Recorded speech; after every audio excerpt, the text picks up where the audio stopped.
Hello and welcome to We Got a podcast about Dragon Ball from A to Z, from Earth to Namek to Sadala. We cover it all. My name is Randy. And I'm Doug. And I am wondering when Gashu and Vinegar are going to get their names. Ken.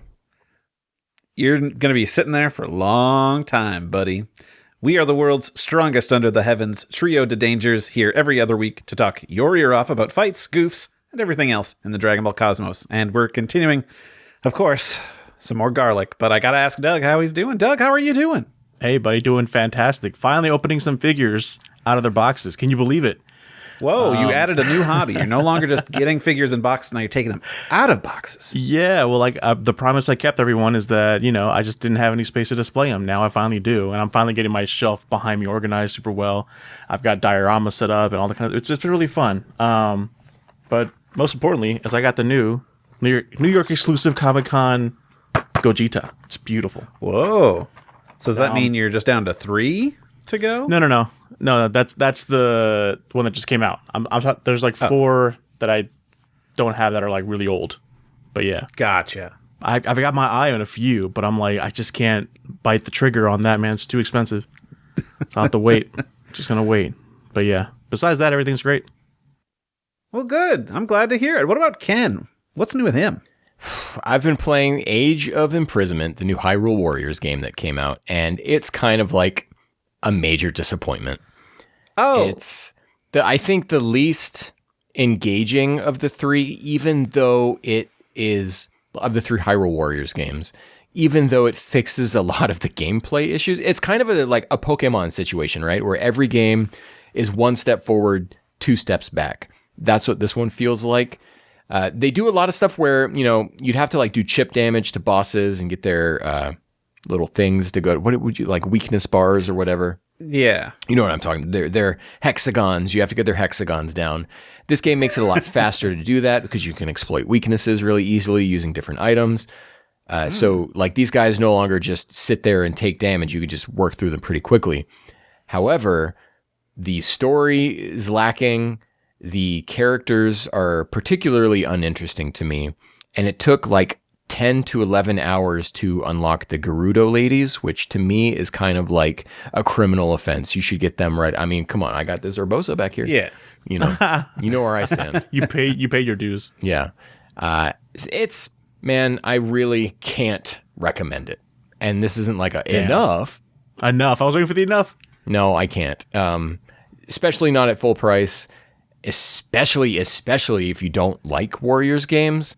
I was going to say, you don't hate those kind of like Dragon, what are they called? The Dynasty Warriors type games, right? So like, it's not that's taken away from the gameplay. It's just it itself. Right, and I have played 4 of the 5 Nintendo ones. So I never played that 3 Houses sequel, but I did play the first Fire Emblem Warriors, which I did love, by the way. Oh, they're Dynasty Warrior type games? Yeah. Like some of them? Yeah. I didn't know that. The 2 in the Fire Emblem world. But anyways, okay. Age of Imprisonment, for me, it's unfortunately one of the weaker games that I've played, and I'm still working my way through it. And hopefully Ganondorf is playable after you beat the game, because you could play as like a Calamity Ganon type construct in Age of Calamity, which was really fun and probably like my favorite character to play as in that game. Huh. Anyways, but what has been astonishingly outstanding is Hitman VR, which I have been playing a lot of, and this is now, I think, the most VR game I have played. Because we played a lot of that golf game together, but now I have spent more time in Hitman VR. Nice of you to take your time out of your day to podcast with us and take off the headset. And I've talked to you guys about how much I love Hitman. We're talking like 500 hours across those 3 games. And continuing, because that game has a roguelike mode where you just keep going. And it's awesome, and I love it, and it changes things up. But now I'm in the Hitman VR world, and it's a 100% different experience and a different game. So now, like, not only can you dual wield weapons, when you reload, you have to do it manually. So you have to like hit a button to drop your clip out, and then you have to reach down to your belt, pull another clip, and put it into your gun, and then you have to cock it. And it's just awesome, incredible. When you're doing like a sniper rifle or something where you're looking through a scope, you have to use both hands, and you have to hold it up, and then like look through the scope to see. It's just awesome. I love it. If you have VR, if you live in a PC VR capable world, which is not many people, but if you do, so if you have a headset, you have the Wi-Fi environment for it, and you have a PC that can handle it, 1000% you should get Hitman. The VR experience is impeccable. You're already in these fully realized worlds that were created not with VR in mind, but now you get to walk through them in VR, and it's chef's kiss, dude. Items cool. that and it also changes the gameplay. And I you guys know when I get excited about stuff. Oh yeah. So in the original game, right, if you take a costume, right, it just drops where it is. You can't move it. But now you can pick up costumes, take it to another place, and then be like, I'm going to drop this costume here so I can come back and get disguise. So I can come back and get it later. Game changer. They change everything. You can use any item really as like a projectile now, because you can just throw anything. It's awesome. I love it so much. Absolutely, you have to get it. If you meet those 3 VR capable checkpoints, then you have to get this game. It's awesome. I wonder if my PC can handle that. I'm not sure, but maybe. Maybe for $20 if it goes on sale, that's definitely worth a shot. Yeah, I rebought the game for PC at $20 because I'm like, okay, here we go, VR mode. It's definitely worth it from what you sound like. Yeah, man, that's super exciting because I know when I played Resident Evil 4 VR, the Quest exclusive one, that also was a lot of fun because it was manual reloading, and it's a game that I'd played a billion times, but now they're coming at me and I don't just hit a button to reload. I've got to okay, I gotta get this. Oh crap, I dropped it. Oh man. It's a whole thing. Well, Randy, what have you been up to? I watched some movies that I've been meaning to get to, in that I watched Anatomy of a Fall, which is a movie from 2023. It was, I'm not sure if y'all have seen it, but it's about how to describe what the whole thing is. It's a woman who has been going through a rough time in a relationship with her husband, and it just opens with her just meeting a friend, and that friend leaves because her husband is being a dick and blasting music really loud. And then, we're just going along. All of a sudden, he's laying here dead, and there's no alibi for anybody to have done it other than her being in the house. And she's like, I was taking a nap and I didn't do anything.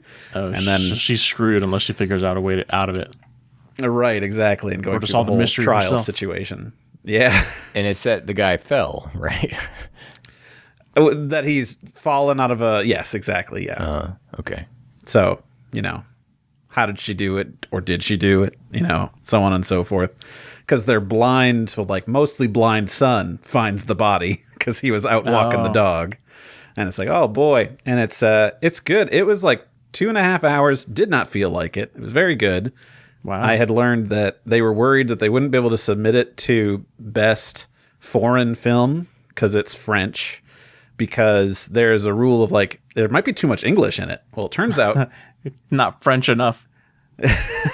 Exactly. It has to be 51% foreign language for it to count. It was 59%, so they made it. Because she's from Germany, but she mostly speaks English, so then it's, being in this trial and everything, it's everybody speaks French, but she's not super great at it, so she's gonna get an interpreter. That kind of seems like a dumb rule. Even if it's 100% in English, if it's made by a foreign people, and then just in a foreign country at that, should be still considered a foreign film. But at what point is it a movie made in the UK, right? Or Lord of the Rings, which is filmed in New Zealand.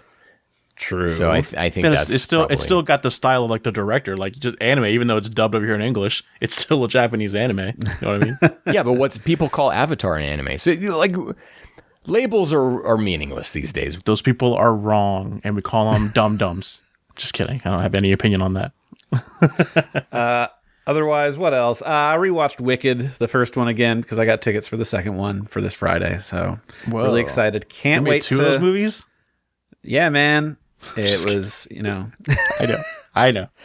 I'm excited because, one, I've never seen the play or anything or read the book. So it was my first, I'd seen the movie, the first one, like 10 months ago, and rewatched it again, and I cried at least 3 to 4 times. So we'll see how it goes in theaters where where strangers can see. I still haven't seen the first one. I'm still laughing at my friend who watched it, not knowing it's a musical, and it got to the point she's just like, "What is this?" Like she's not into musicals at all. Oh no, that's a tough hang then. Oof. Yeah, man. Otherwise, I've just been playing more Pokemon and what else? What else have I been doing? Oh, I watched some Dragon Ball Z. Have you guys been watching any of that at all lately? I have, yeah. Doug? literally 5 seconds ago. Yeah. Whoa, okay, wow, we're kind of all on the same page there. Now, it's going to be crazy. Did you guys also watch episodes 112 and 113? Yeah. Of Dragon Ball Super, yeah.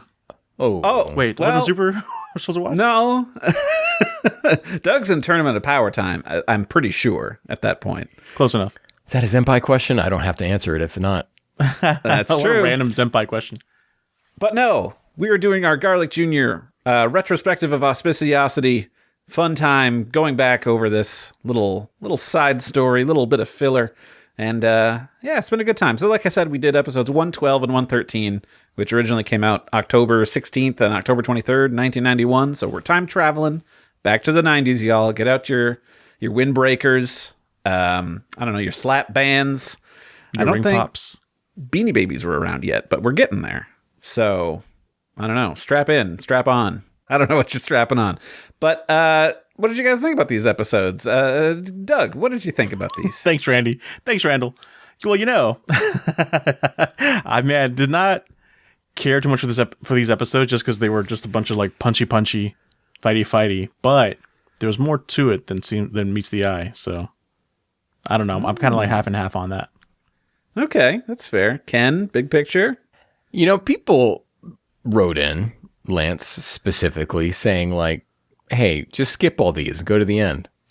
I'm still having a great time, guys. Oh. I think it's not a wrong assessment that this is just a lot of punchy, but the way it sells it with the vibe, with the environments that they're going through, there is really nothing quite like this arc in Dragon Ball. And to me, like, as I was watching 113, I kept thinking to myself, like, what was it like at the time? Not knowing Cell was coming, not knowing Boo was coming. Did this feel more like an extension of the world of Dragon Ball, right? Of the original series, and then like going through these kind of like mystical things, and then the Saiyans come in and we go to outer space, and then we come back, and did this arc feel like a return to form almost of going back to the mystical? I love it. Interesting. Okay, you might be convincing me on my thoughts here, because it felt like it was kind of a whole lot of nothing. It doesn't help that I kind of remembered the twist of things. I was like, okay, we get it. Just move on. But we had some good art and stuff like that. I felt there was some confusing action, but I think we'll get to that. So let's just jump into it then. Let's do episode 112, Restore Everyone's Minds, the ultra holy water resting in the temple. First off, this episode's gorgeous, guys. Oh, I was about to say. Oh my god. Yeah. Top hitters. We got Maeda, we got Nakatsuru, we got Sato. Like, so I was like, good. are these the best like shots in the entire series? Like, this is Right? amazing stuff. Like, this is like peak Dragon Ball Z. What you think of when you think of Dragon Ball Z? I mean, I don't even think of most Dragon Ball Z as even looking like this. This I mean, good. this one is really knocking it. Yeah, you open up, we get that close up on like Piccolo's face, and it's just like, and his jawline is like, thick lines. it's hyper detailed, but not necessarily like in a gross way. And it's not necessarily in a way where he even really totally looks like he's in style of Dragon Ball, but it's good. It's really good. Yeah, man. This is like TV special / some movies quality in terms of just how everybody's looking. Yeah. And it's really, really good. Of course, it only lasts like a few minutes, and then different animators get their hand in there, but still, very impressive. Also in this episode, we have Ide, who did a lot of stuff on Super, and we have Miyahara, who I know we encountered a lot in GT. But looking at some of these other names on here, it's Usugi, Iwagami and Ishihashi, who I am not familiar with at all. So I'm assuming that when the quality like tips over the other direction, that must be who came in. Yeah. But even then, this whole episode as a whole is like still pretty solid. It's the next episode following that's just like, oh, this is what I remember the Garlic Jr. looking like, the entire saga looking like that Last House animation. Yeah, but I think in a good way, and I think we'll get to it. Yeah, Yes. true that. They're the best at animation, not like how it looks, but how it moves. It's incredible. 100%. Yeah, they've got some good motion. But that's jumping ahead. First, we got to talk about Gohan getting choked out, because that's how we're starting up. This kid's gonna grow up with like a choking fetish because he gets choked all the time, doesn't he? I don't really. He's 6 years old. I really don't want to think about too much what's going on. Fair. Okay, anyway, here's a very confusing thing. So we have Piccolo beating up Gohan for a bit, and he smacks him towards, the building and all that. And our other two dudes, we've got Vinegar and Gashu. Gashu, right? yeah. Like cashew. Yeah. Right. So they're like, oh, now we're going to join in. And then they start running. But so they were at the building-ish, and then they're running. So they're like running at Piccolo, and then Piccolo charges some blasts. No. And, I know, but this is how I interpreted it. Oh. We have these blasts, and then we cut to an over the shoulder of them going over their shoulders to hit Gohan.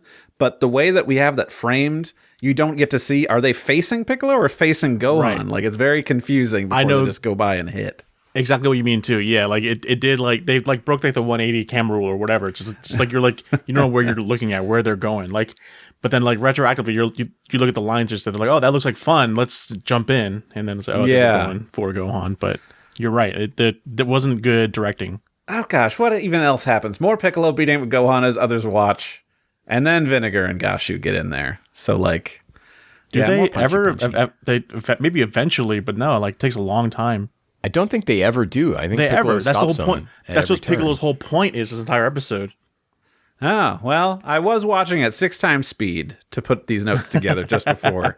So I don't know why I put that there. They were constantly trying, and then Piccolo's constantly stopping him, which, like, well, let's talk about that. How, like, upon first time viewing, that hits very, like, well. Like you don't realize, or, yeah, like, this is one of the first times that a plan has actually got me, like, as an audience member, like, oh, I was fooled the entire time.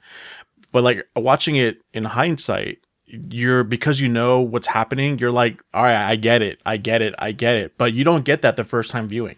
It just further solidifies that Piccolo is actually a demon now, or like been taken over, possessed, or whatever. Like, just going and going and going. It like really like hits a nail on the head and like really convinces you.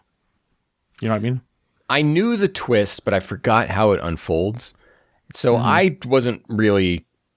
I was perfectly fine watching this, and so maybe I was kind of channeling that first time energy, because this is Piccolo's plan here, which I guess is fully revealed in the next one. Right. But it's so a million times better than whatever he was trying to do when they fought the androids, and then Piccolo like lets himself get shot in the chest and then falls. And I still, to this day, don't know what he's... Like, I'm pretty sure what was happening was Toriyama was setting something up, and then there must have been editorial interference, and so that totally got scrapped, and just doesn't make any sense. But yeah, that we're not talking about the androids here. But this one totally makes sense. Like, he is literally buying time until the inevitable, well, he knows it's going to happen, happens. And so, like, every time the two henchmen try and get Gohan, he saves them by going and attacking them anyway. And... It's just like a very intense sparring match with Piccolo Gohan, with Gohan holding back this whole episode. Yeah, because he's, buying some time here and there, because then we have Kuririn sneaking up on Garlic to be like, oh, I'm going to grab those little bottles with Popo and Kami in there. And of course, Garlic is wise. They threw that in there, though, to show, like, hey, we tried sneaking to grab him, but it's not the way. There's got to be a better way. I love the way that's framed, though, because you have Kuririn in the background, like going, like to you, it's just the normal plane of him going to go to Garlic Jr., and then you have Gohan and Piccolo come like way zoomed in foreground and then like go off. That's just great staging. I love that a lot. It is, and it does like show like Kuririn's thinking like far ahead. Like I need to help Gohan. It's like I need to get God. You know, we need to get out of here. Like he's letting this happen, and Krillin's not privy to like what Piccolo's plan is or anything at this point either. So he's just like going, I gotta save God. Yeah, he's like, Gohan is able to take care of himself here, so I'm just gonna leave him to fight Piccolo. I mean, everything they've been through together on Namek, he does like trust Gohan. Like Gohan can handle this for a moment. Just give me a second to grab these, and then we're good. While everyone's distracted. It's the high priority is to get God. Yeah. It's good Absolutely. on Krillin. I mean, it doesn't amount to he fails. Unfortunately, he does his best. Yeah, I think even Garlic Jr. like saw like Garlic Jr. has God in his hand, and I'm sure he like kind of out of his peripheral sees Krillin like I'm gonna bait him and puts it down next to him for Krillin to come. Yeah.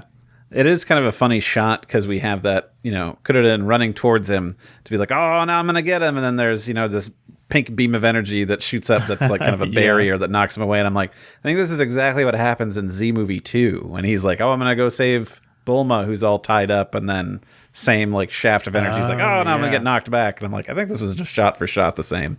It was not literally, but not literally. Yeah. What was so unusually like nostalgic to me was that Krillin running up to that. Just like the sound effects of like the Dragon Ball Z steps, the classic like it's like so nostalgic. Like, oh, what a beautiful sound! I want more of that. Yeah, we just don't get that sound library anymore.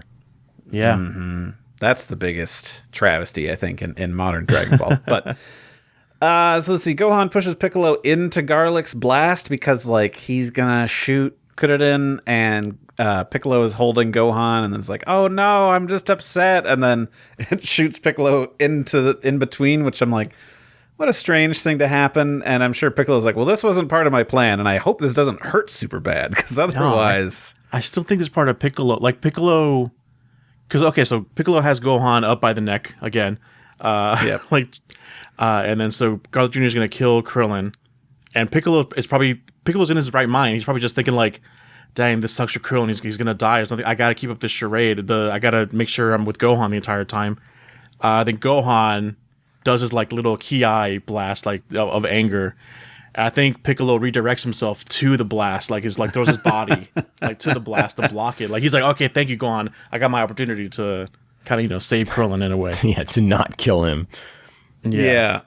My thoughts on it was because I didn't remember who knew what when, and I was like, was it like when he's choking Gohan that he's like, hey, here's a plan, I gotta let you know something. So then it was like, oh, let me take this hit for you. But then afterwards I was like, wait, no. So then he didn't know. So that just organically happened. Yeah, it was awesome. I do remember specifically it was like Krillin. So like when that happens, I'm like, oh, this is it. Because that was such a huge twist to me. Like I said, this episode only works the first time watching it. Like a second time, you're like, this pacing is horrible. But the first time, you're like, damn, man, what are they gonna do? Piccolo has really been corrupted because like he doesn't give the secret away an inch. Like we're convinced. It's like the cameras are off, and still Piccolo's like beating the crap out of Gohan. That's how bad it is. You can just hear it in the background. Yeah. We jumped over this real quick, but Tard and Zald do get named by Vinegar in this episode. So they do have we're names. Gonna avenge them. They have names in universe. The jury's still out on Gashu and Vinegar, though. We don't know yet. And I don't know if we're running out of space for them unless they name each other. I don't think Garlic Jr. will be like, I can't believe you killed Vinegar and Gashu.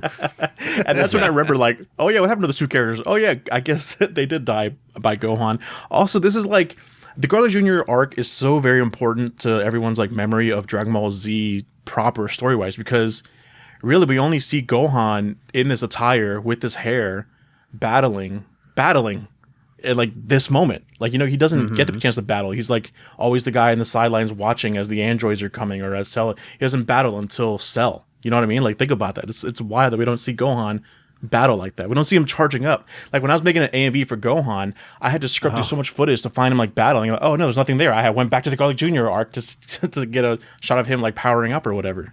It's crazy to think about. Yeah, I mean, he had a lot to do on Namek, so it's like that was back then though.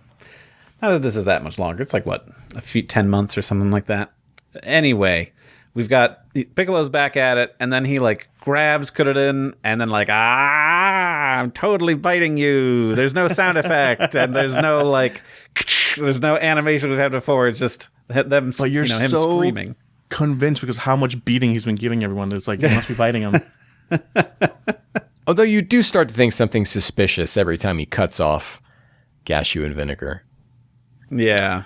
I don't know. Do you? I think it's just like I thought as a kid, just like no, he just really wants to go at Gohan and like the selfishness is like I want to beat him up.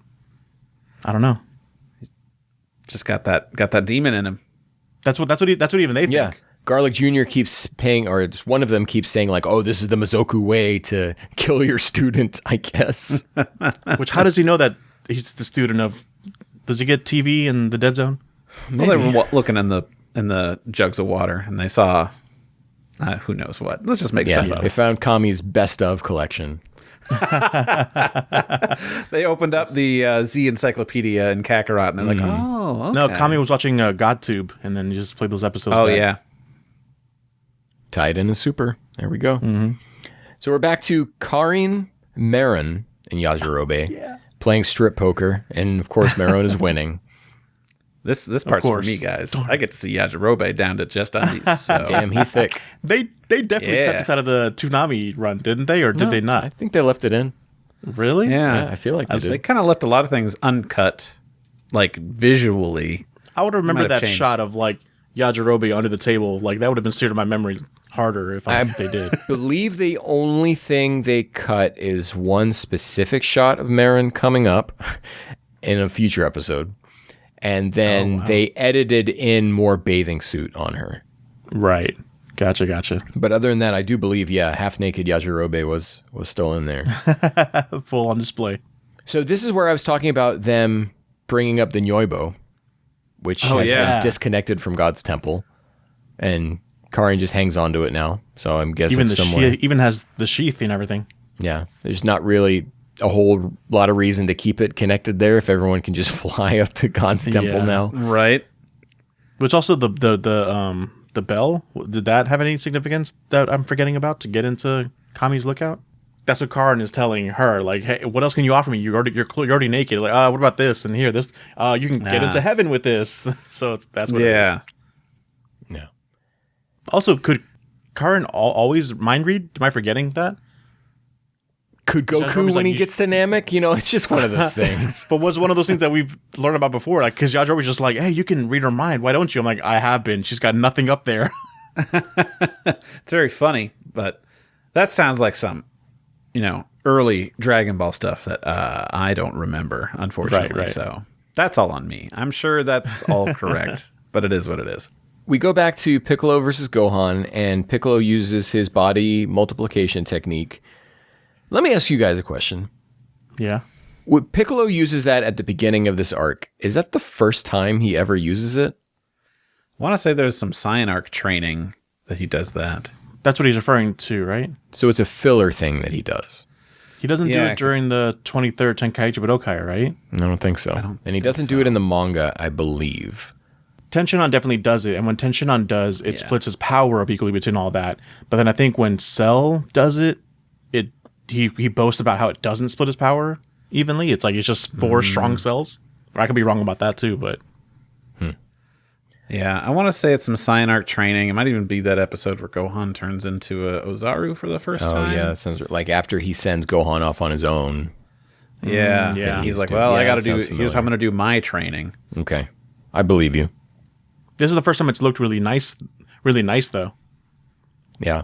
animation wise. So we're no longer Uchiyama territory. Yeah. So now it's Kuririn and Piccolo versus Gohan, and then everyone rushes Gohan. But Piccolo and now Kuririn push Krillin Gashu and kicks. Vinegar out of the way. Gohan's on the ground and Krillin just kicks him right to a pillar that would kill any other regular 6-year-old. And just the pillar breaks on his head. Like, dang, Krillin. But Piccolo's gambit finally works because he goes in for the kill, and Garlic Jr. is like, hey, babe, don't. That's for me. All part of Keikaku. So he did it. He grabs God and Popo, throws him to Kuririn. Kuririn pops off the caps. And they come out, little Pokeballs. Yeah. And Piccolo was never Mizoku. How? They show him squirting it out of his neck, but I don't know. But he like They explain next episode. Don't worry. I took a note on that because I was like, good. explain this to me again. because it looked like he tried to explain it, but it didn't make any sense. It's like, ha, you think that would get me? And it's like, okay, you're healing it now. doesn't mean you were not subject to it before. But I think he's just saying I'm just that strong, which I don't like that answer either. It's exactly what he says. He just says, no way I'd ever be defeated by that. It's like, I'm too strong. Like, that's not an explanation for why vampires with magic gas doesn't affect you, but sure. It's the same reason as like how Garth Jr. escaped the dead zone. I just got stronger, so I was able to break through. It's like, what? Yeah. What could have been an interesting twist is if they said something like, if Piccolo's like, well, I'm 1.5 people, so the normal amount of Mozoku juice wasn't enough. You only had 4 people sucking on me. I needed 10 people to suck on me to. The dosage was all off. Yeah, I'm already full evil, and you can't make me more evil. So I'm just like, something, anything. I'm giving you guys the Toyotaro explanation. So. Yeah, that's a really good one. Now, we do see like Kuririn helping like Gohan by like, I don't know, using his knee to like pop his back, and all I thought was like, he's activating that back chakra so he can go Super Saiyan. Okay, cool. Oh no, snap. Don't bring the tingly. That's how it is. Oh my god, Toyotaro. No, not the S cells. Hey, that's Toriyama. Yeah. No, Toyotaro, listen to this, and then show. That just shows him Garlic Jr. He's like, oh man, I've just gotten so many ideas. I can make everything canon. So that was that episode, and then we just get to jump into the next one, which is It Can't Wait Until Morning. God decides on a suicidal course of action. What a title. A great part about this episode is that we spend like a minute of it in last episode. Yeah. I was shocked. I was like, all right, great. It still looks good. I mean, it's the exact same shots until we start cutting back and forth between different perspectives that weren't there the first time. And Uchiyama jump scare is basically what it is if you don't expect it coming. Yeah.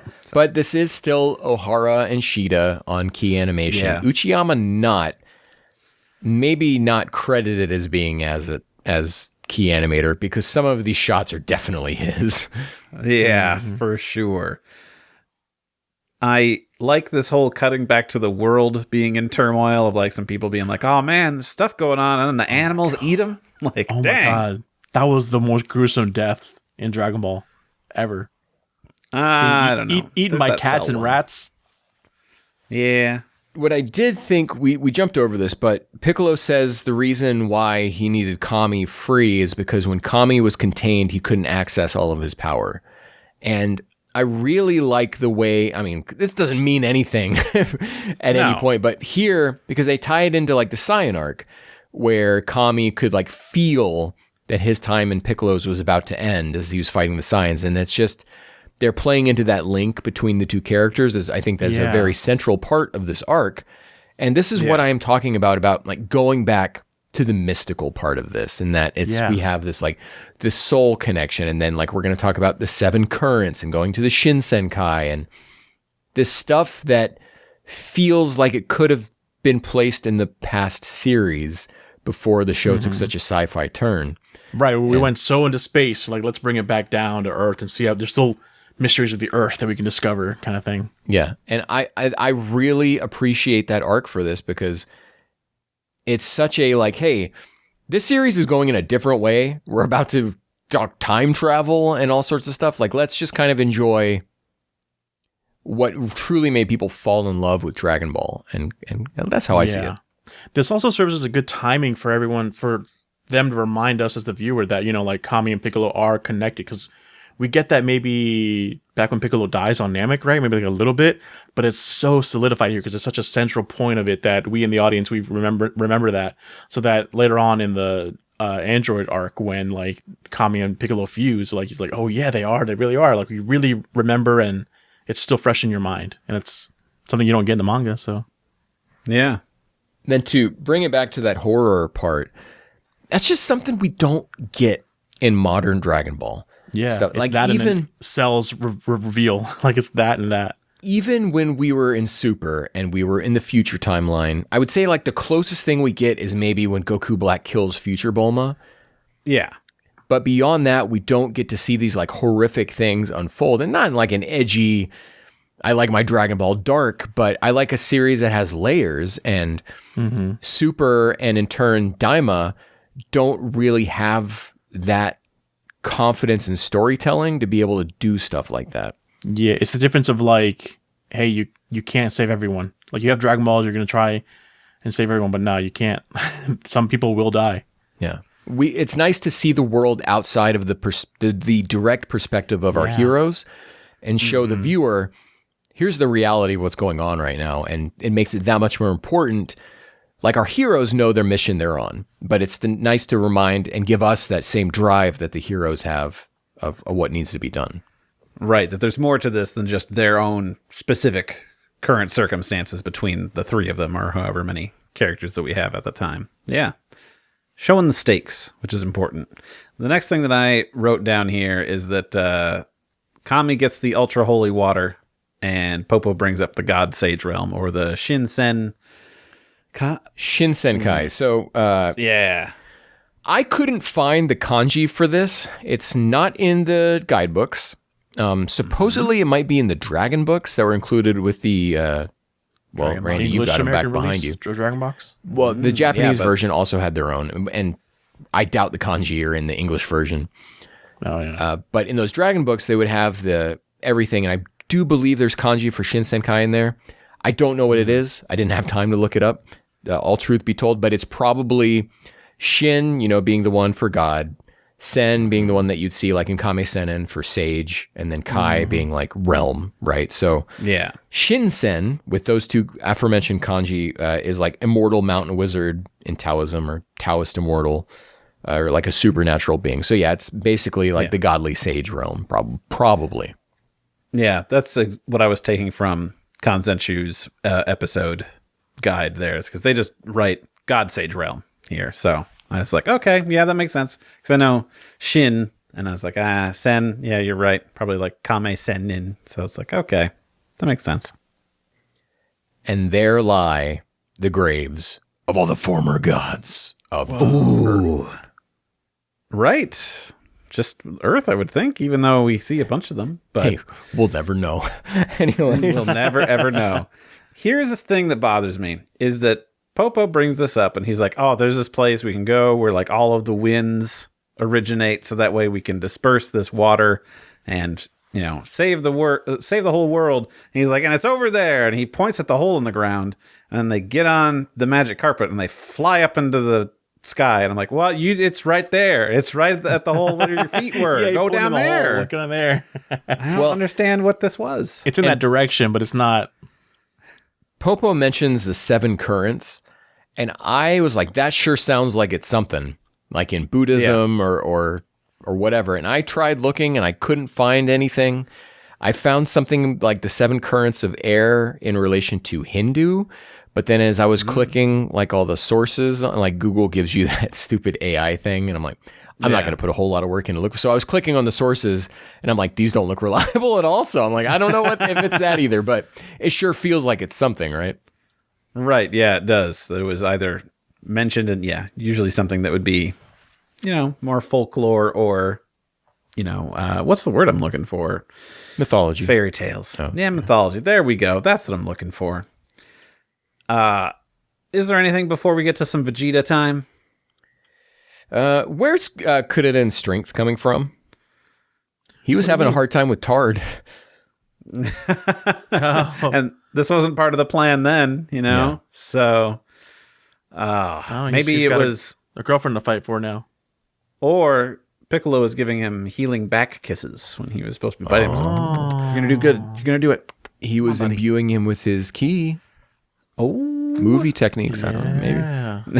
this isn't a Koyama joint, is it? I mean, that's when you know it's after gonna show Piccolo up. did do that and threw Krillin to the ground, and Gohan went to run up to him to look at him, Krillin had looked like a black eye or something like that. Did you guys notice that? Like it was really weird. Yeah, it's just kind random. of an anime thing to be like, oh, you're poisoned, sort of thing. Oh, like Gohan when he gets poisoned in the Tournament of Power, the preliminaries, Oh. blinded.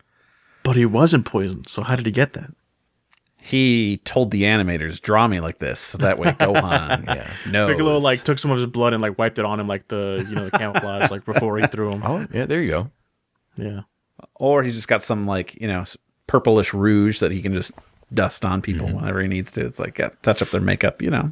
I know What's how it Kuririn keep in those pockets? You tell me. Yeah.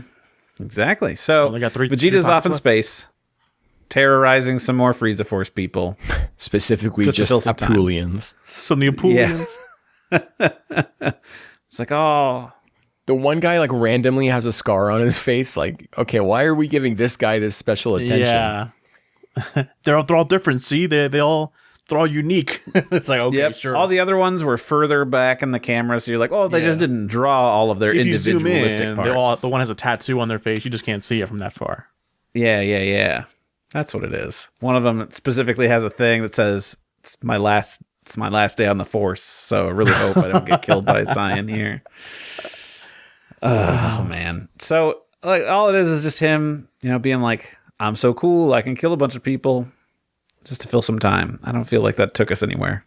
But it does make you think like how the whole galaxy is still like in disbelief that a Saiyan is what killed Frieza. So it's just like, oh, true. How are we being destroyed by a Saiyan? Like, it's like, where did you come from? Yeah. It's interesting.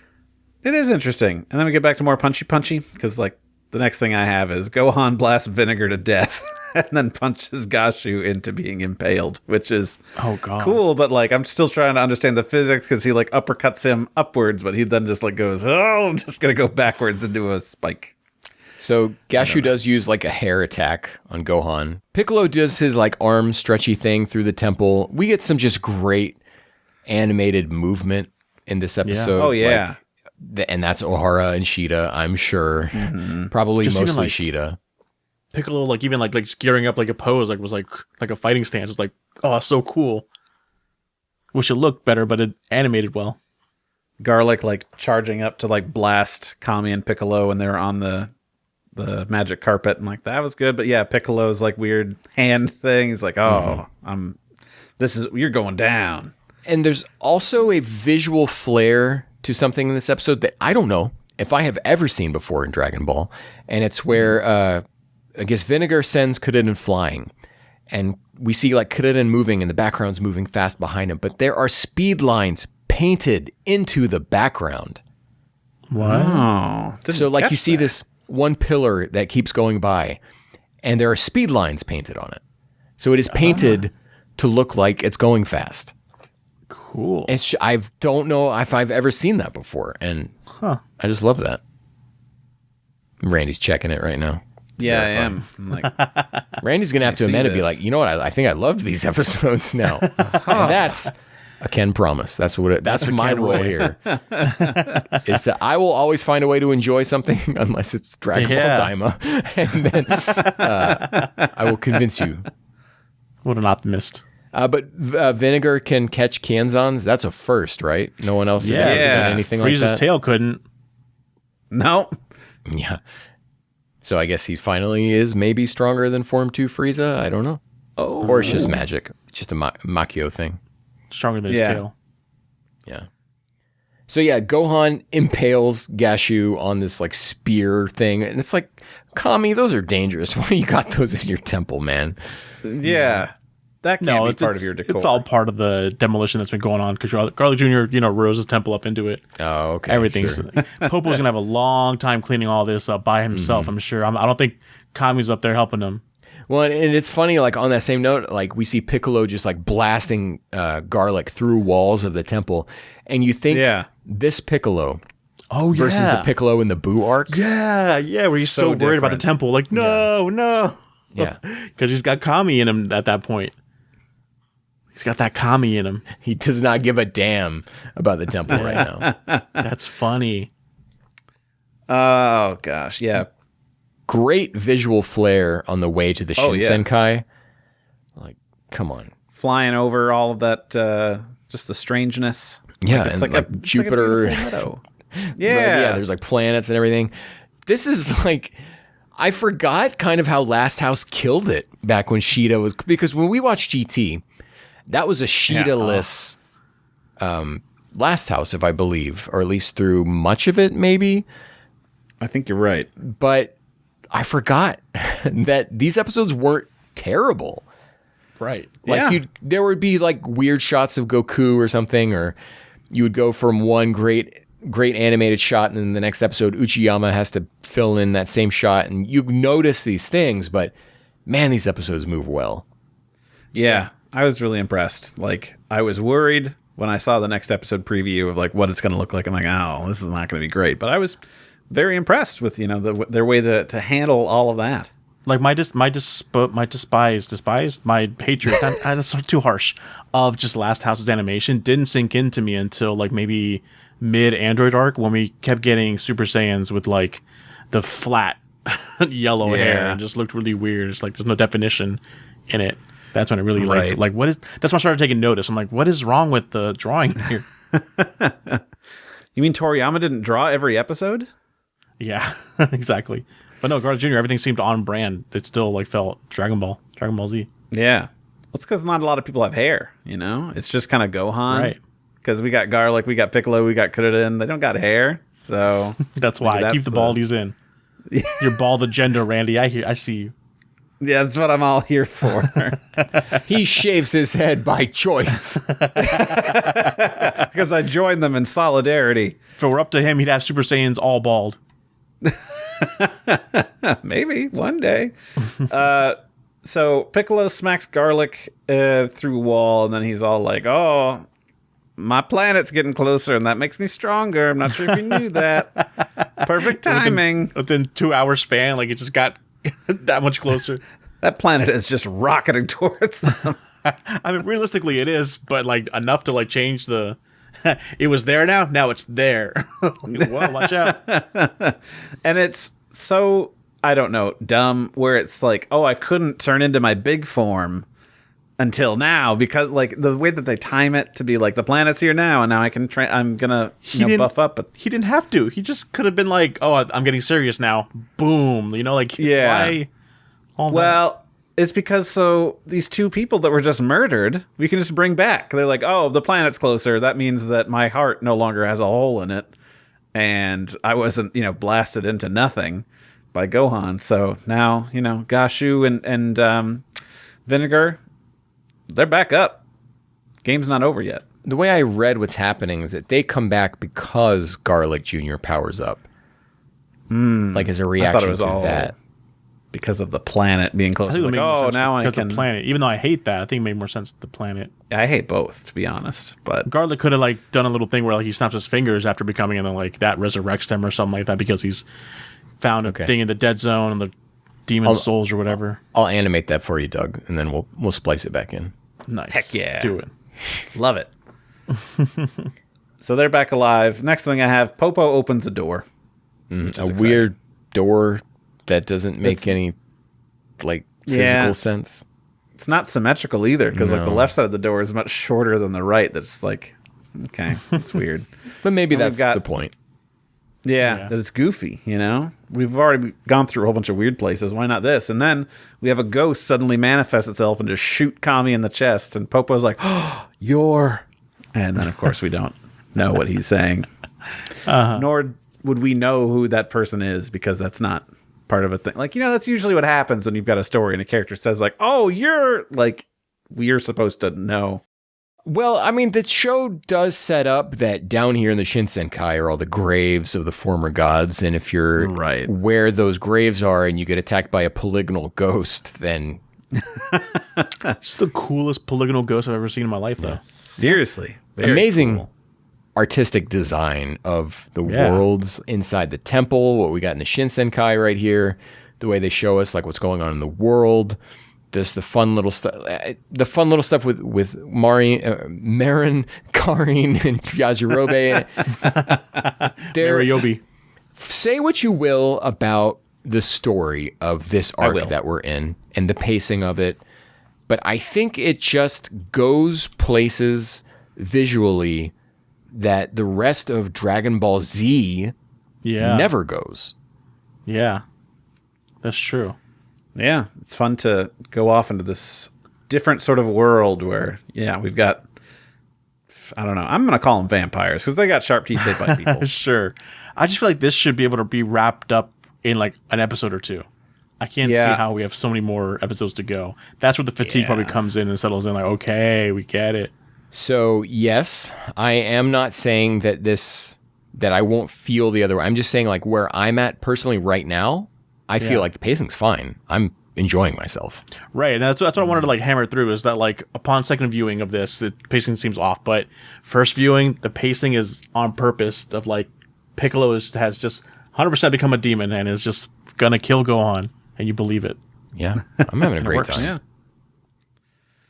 Well, I'm excited to see how I'll feel next time because this time I was starting to feel it, but now of course Ken does his thing and turns me around. That's what I his do. magic power. Anything else you guys want to bring up about these episodes before we take a little get a little stretch? You want me to crack it back for you and wake you up? Yeah. What a cool moment too for Gohan to wake up and just see like God standing there in a badass, like everyone's standing up in like a badass, like we're going to get the bad guy pose. That was cool too. Don't you guys agree? That And I love the little look that Kami gives Gohan back. yes, Yeah. it's like yeah. This is good. happening. Thank you for your time, Gohan, kind of thing. It's like you did Yeah. good, kid. It's like you did good, kid, by taking on Piccolo's beatings for so long. Because Kami's watching that. Kami's seeing Gohan go through all this, so it's like thanks. So good. sorry, my child. Before we go to break, just get this in, just in case it's a Zenpai question. I'm going to own him. Okay. 4237 before age was when the planet Makio would have come back the last time on Earth. Wow, Okay. Good. man. Why don't Again, you become the trivia deity at this point and give us these questions? Yeah. Pit Duggan me because Then Randy and I would not have the answers at all for that. Ken is the only one Right. that has a chance at answering these questions. You'll have to have a fight over who's true trivia deity. I don't know.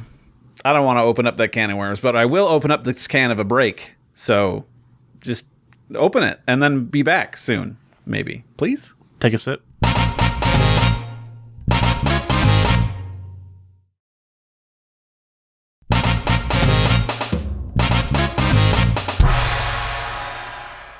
Hey there, we're back with more We Got a Podcast, and as usual, we're back to listen to what you guys had to say about this here topic we were doing.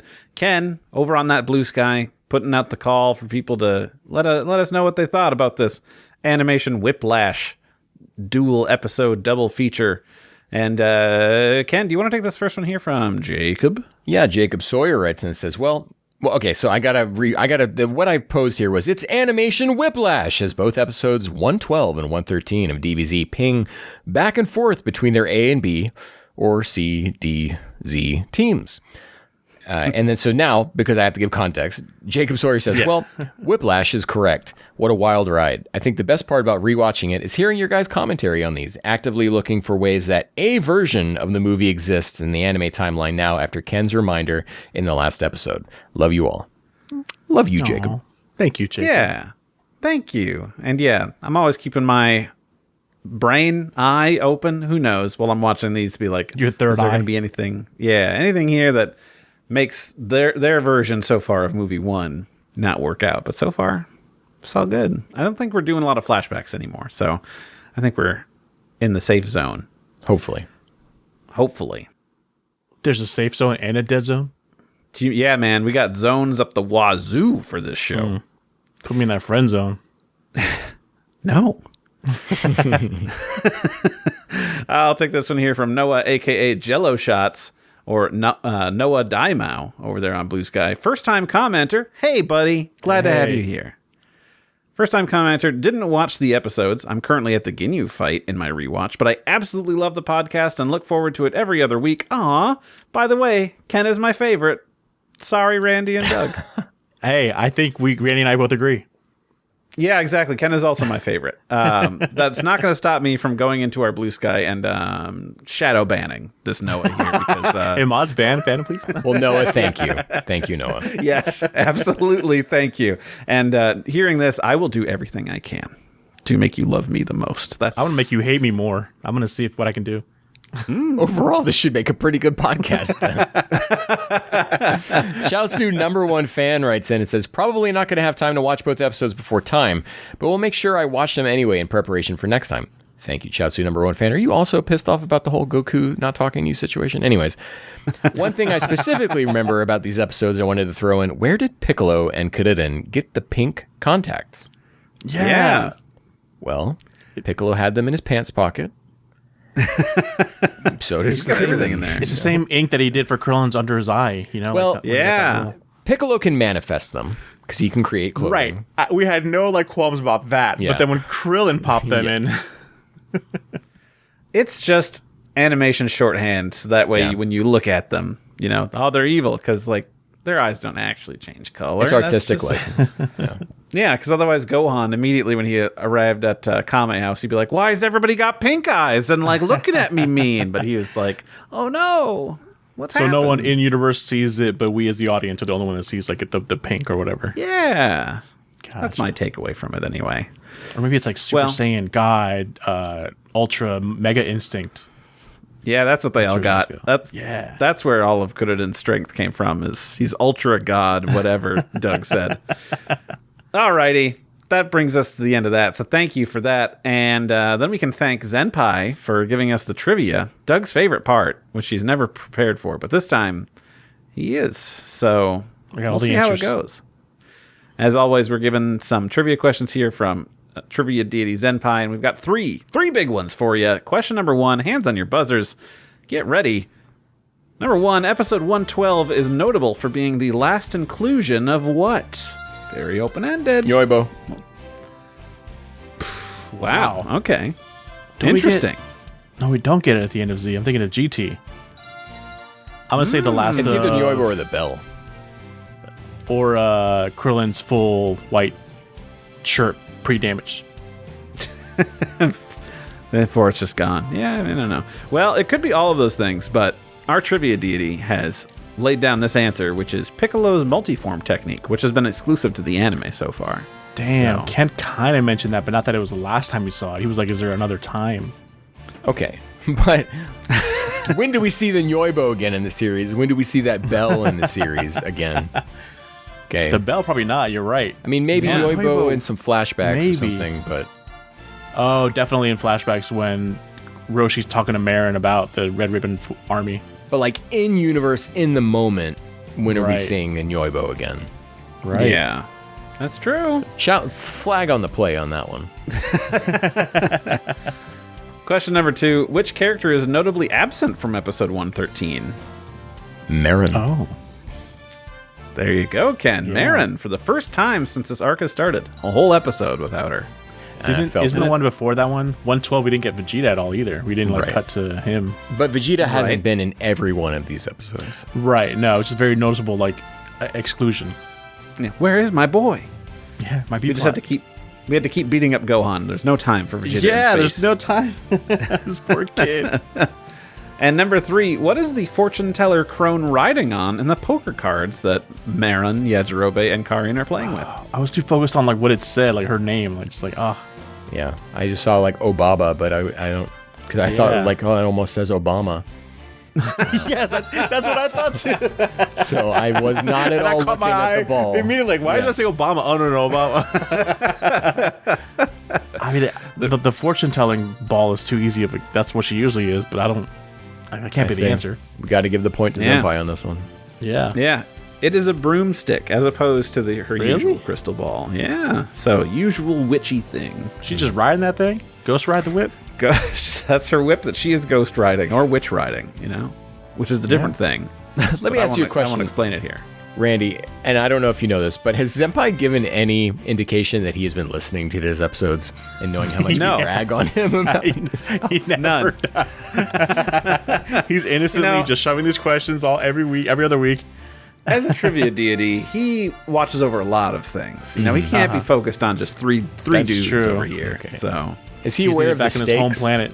Does he know we're back on GT calculations? I here? think he is unconcerned with you and the threats that you make to him. So, You just gotta send him that bill in the mail, and then he'll get like the I owe how many points? you're expected to send in your check of points by this date. Otherwise, we're going to repossess your house and sell it for points. Oh, man. That's good stuff. Well, thanks for listening, except for Zenpai, who's not listening, probably. We love interacting with you and keeping you in the conversation, talking about our favorite franchise in the world. And, of course, you can talk to us. We're out there. You can catch us over on Blue Sky. WeGotAPodcast.com over there. Or you can email us at WeGotAPod@gmail.com. And thank you to Rifti Beats for letting us use his track, Kakarot Theme Hip Hop Trap Remix. You can find that track and other great music by Rifti on his SoundCloud. Ken, where can the people find you? You can find me at Detective X, BSKY.social. And Randy? You can find me at Saberbreaker at WeGotAPodcast.com over on Blue Sky. What about you, Doug? You can find me at Jabaz Doug everywhere. Anywhere and everywhere. 114 and 115 are next. This is going to be the second to last episode of our journey here with Garlic Jr., and I'm having a great time. Are you having a great time? Be sure to comment and let us know. There are only 2 episodes left? No, our second to last time. So there are 4 okay. episodes. 4 episodes. Gotcha. Sorry, I don't do math. I'm a Dragon Ball fan. I don't read. We spend a lot of time talking to Blue Sky here in the part where we address input, listener thoughts and everything. But we want to know what you have to say. So comment on this episode. What did you think? Have you been watching along with us? And if you haven't been watching along with us, as we are telling you the story of these episodes, are you enjoying how we're telling it to you? If you've never seen it, I don't know. Comment below whether you're on Spotify or YouTube. I think those might be the only places where you can comment on Apple Podcasts. I have no idea. You can review, but yeah. Well, and review. Thank you, Randy. And while you're at it, tell your friends, subscribe, and all that fun stuff. And we will catch you, Matsunator, which, by the way, is a combination of catch you later and matinee. Also, real quick, congratulations to Kanzenshi the podcast on 20 years of a podcast. That's really cool.